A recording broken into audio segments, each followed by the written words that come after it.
Si mis caderas no se mueven, yo siempre le digo a mis músicos, ¿are they moving? ¿Se están moviendo? Yo no las veo que se estén moviendo. Si no se están moviendo, esto no funciona. Esto no sirve. Hola GQ, soy Shakira y les voy a hablar en 9 barras de mis canciones.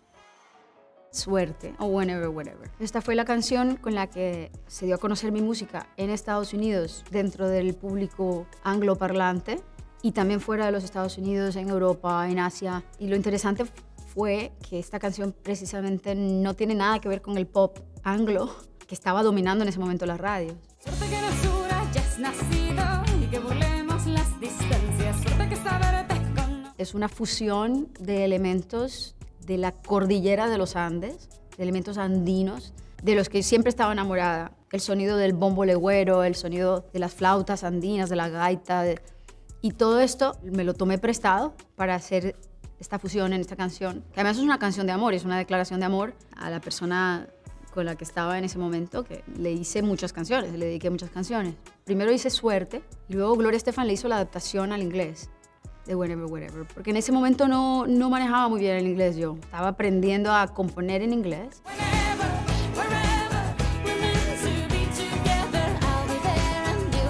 Había escrito la primera parte de la canción primero, letra y música, pero me faltaba el estribillo. Y estaba en el estudio de Emilio Estefan trabajando. Eran las 2 o 3 de la mañana cuando ya me fui a casa. Iba manejando y en el auto se me ocurrió todo el coro de la canción. Y empecé a cantar. Contigo, mi vida, quiero vivir la vida, lo que me queda de vida. Quiero vivir contigo mientras manejaba. Y apenas llego a mi casa, llamo al productor, al coproductor. Le digo, ya, tengo el coro, ¿no sabes? El corazo que se me ha ocurrido. De esas cosas que cuando no comprendes bien cómo funciona eso de la inspiración, ¿no? Pero así, manejando por la US One en Miami, saliendo de Crescent Moon, el estudio de los Estefan, sin un estribillo, y de repente llegué a casa y ya tenía el estribillo que fue el más grande impulso para mi carrera en ese momento, pero un estribillo que además me gustaba cantar. Me la pasaba cantándolo. Una buena canción, una canción que sabes que va a gustar a la gente es cuando tú mismo no te cansas de cantarla. El compositor siempre tiene que pasar por el ejercicio ese de revisar bien si una melodía no se vuelve cansona, ¿no? Si dan ganas de seguir cantando esa canción una y otra vez. Siempre intento hacer esa autocrítica. La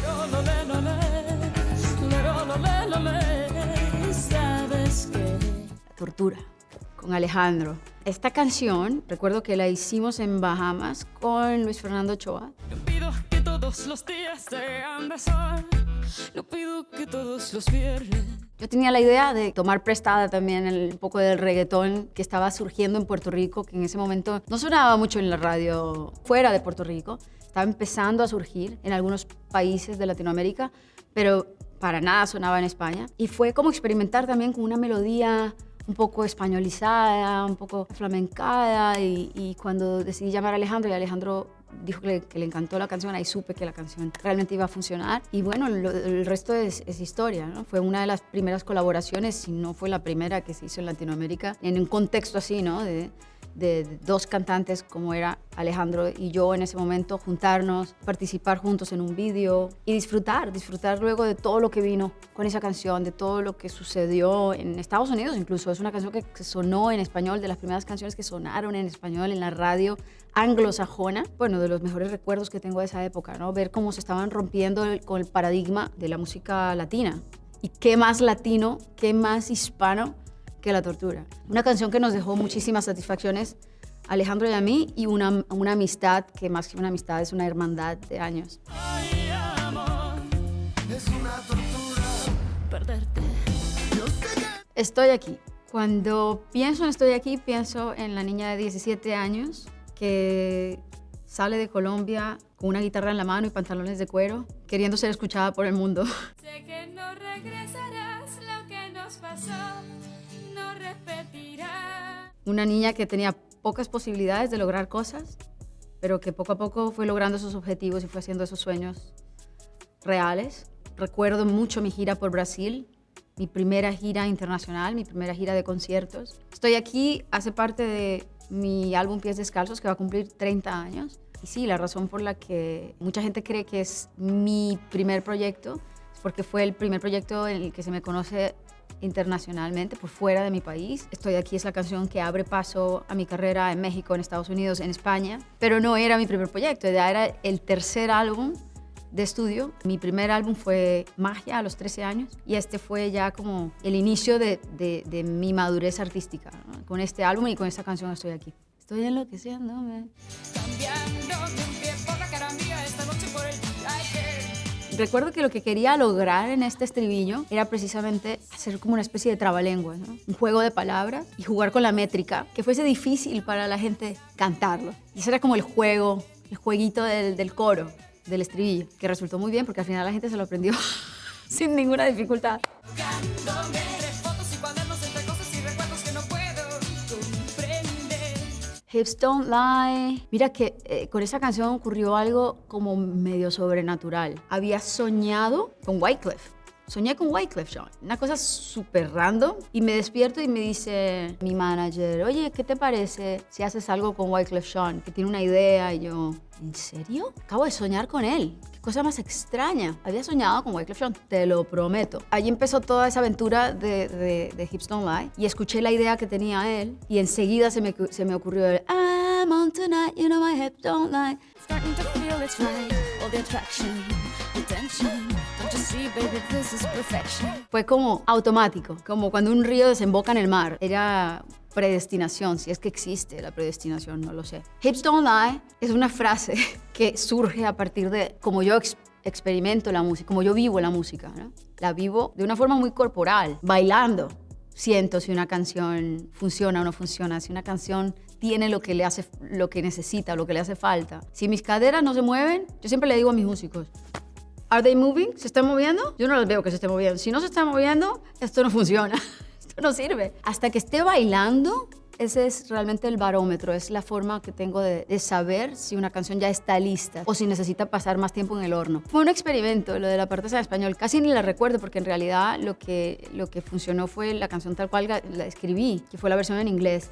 Y también el experimento ese de mezclar la cumbia colombiana, la cumbia de la costa caribe de donde yo soy. Este elemento lo quise incorporar en esta canción, a pesar de que era un riesgo, porque pues no se sabía cómo iba a reaccionar la radio norteamericana. Apenas surgió esta canción, llamé al presidente de Sony Music y le digo, Donny, tú tienes que recoger ya todo lo que haya de este álbum en el mercado. Recógelo y vamos a volver a imprimir porque tengo una canción que va a ser lo más.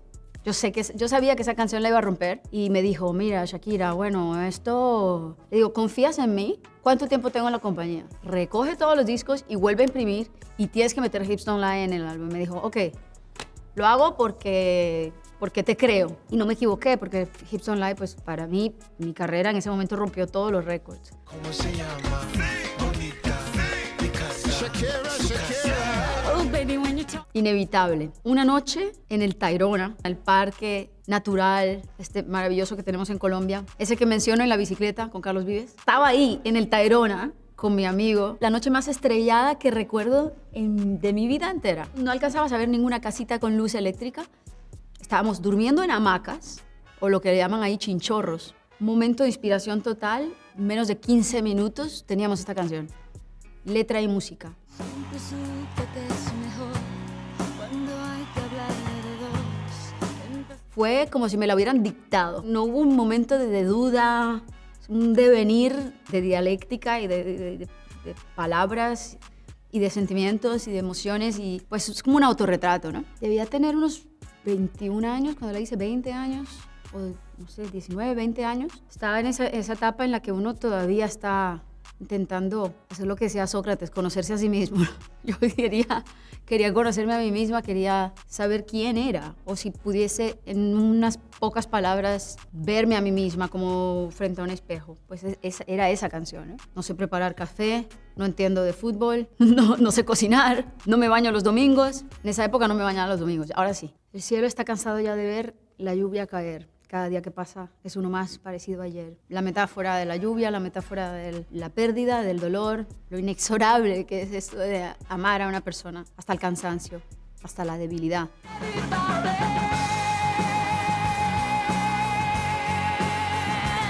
Ciega sordomuda. Ciega Sordomuda es mi homenaje a México, mi deseo sublimado de jugar con trompetas mexicanas. Es un arreglo que yo misma hice. Debí haber sido trompetista en mi vida pasada porque siempre se me ocurren arreglos de trompetas y arreglos de metales.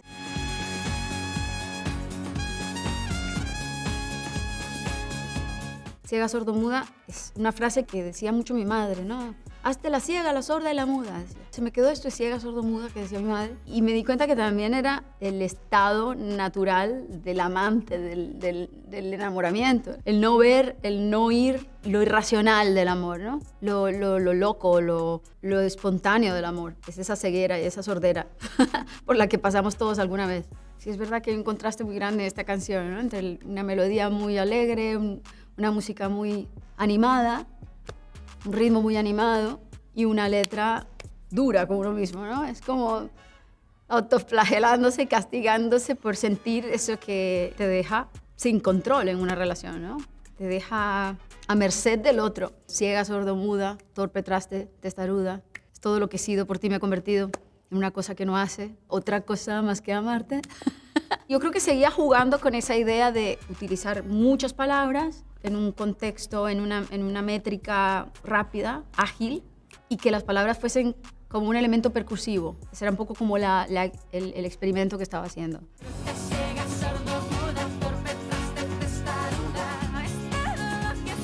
Loba, no podía faltar. Es una canción surrealista, es una canción que está llena de imágenes, porque sentía que en ese momento se estaba perdiendo un poco el culto a la imagen en la composición musical, a la fantasía, ¿no? Se estaban empezando a hacer canciones muy explícitas, muy directas. ¿Y dónde estaba quedando el ensueño, la ensoñación, ¿no? La fantasía, el imaginar cosas a través de palabras o de una melodía?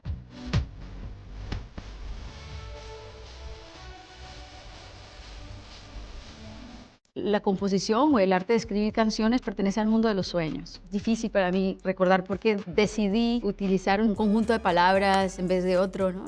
La composición en sí es un proceso muy espontáneo del inconsciente. Muchas veces he escrito canciones soñando. Me levanto y de pronto no tiene ningún sentido lo que he estado imaginando toda la noche y de pronto sí. Vete a saber las locuras que pienso yo cuando estoy escribiendo. She-Wolf se convierte en esa canción en la que encuentro un arquetipo, el arquetipo de la mujer salvaje, con el que resueno y con el que me siento identificada en ese momento, un momento en el que estoy descubriéndome a nivel personal. Y sí, empiezo a descubrir que hay un ser primario, un ser imperfecto, ¿no? Pero que merece también ser reconocido. Y es como un tributo a eso, ¿no? Y a la mujer empoderada y dueña de sí misma y una mujer pasional.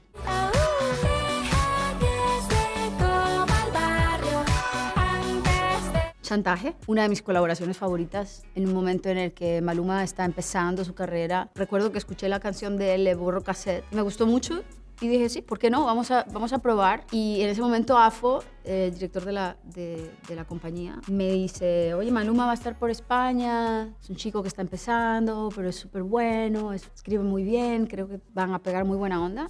Y así fue. Entonces nos reunimos y creo que no había pasado ni media hora y ya estábamos haciendo la canción. Ya él estaba escribiendo su parte, yo escribiendo la mía. Teníamos la canción. A partir de ahí, pues el resto ya lo conocen. El vídeo que hizo Llama de la Iguana, que lo hicimos ahí en Barcelona precisamente. Pero con Maluma encontré mucha química intelectual como intérprete, pero también como compositora. Trabaja muy bien, trabaja muy rápido. Es muy bueno lo que hace. Yo estaba como... Dicen ahí en España flipando, ¿no? Como ¿este tío? ¿De dónde ha salido? Es muy bueno. Yo salgo cada noche que te tengo ahí sufriendo, que en esta relación soy yo la que manda. En esta relación soy yo la que manda. Claro, pues ¿quién más va a mandar? Mandaba. Con mi cuerpo un Tú eres egoísta. puro chantaje, puro chantaje. Y la sesión 53 con Bizarrap. Una canción que nace en un momento de mucha intensidad emocional, después de dejar un poco que las emociones se asentaran, ¿no? Como pasa con el vino, al final de la copa. Eso me pasó con esta canción. Fue como una liberación, fue como un exorcismo y fue como también una forma de encontrarme más liviana después de que la escribí. Yo estoy bastante orgullosa de esta canción, la verdad. Pienso que es una canción que hizo lo suyo, hizo lo que tenía que hacer por mí, hizo lo que tenía que hacer por otras mujeres. Cuando vi tantas mujeres cantándola a todo pulmón en la discoteca, como si fuese un himno que las representa a todas y cada una de ellas, ahí dije, ok, esta canción ha cumplido con su función social y con la mía personal. Creíste que me heriste y me volviste más dura. Las mujeres ya no lloran, las mujeres facturan. Kichín, kichín. Esa es la frase máxima y la que le da nombre a este álbum. Porque es un grito de empoderamiento, es un grito de decir, ok, aquí nadie me tiene que decir cómo tengo que sanar. Y si lloro, pues lloro en mis propios términos. Mía que te critique, yo solo hago música, perdón que te salpique. Bueno, esto ha sido mi 9 barras y nos vemos pronto. Un besito. ¡Mua! Mente es igualita que tú.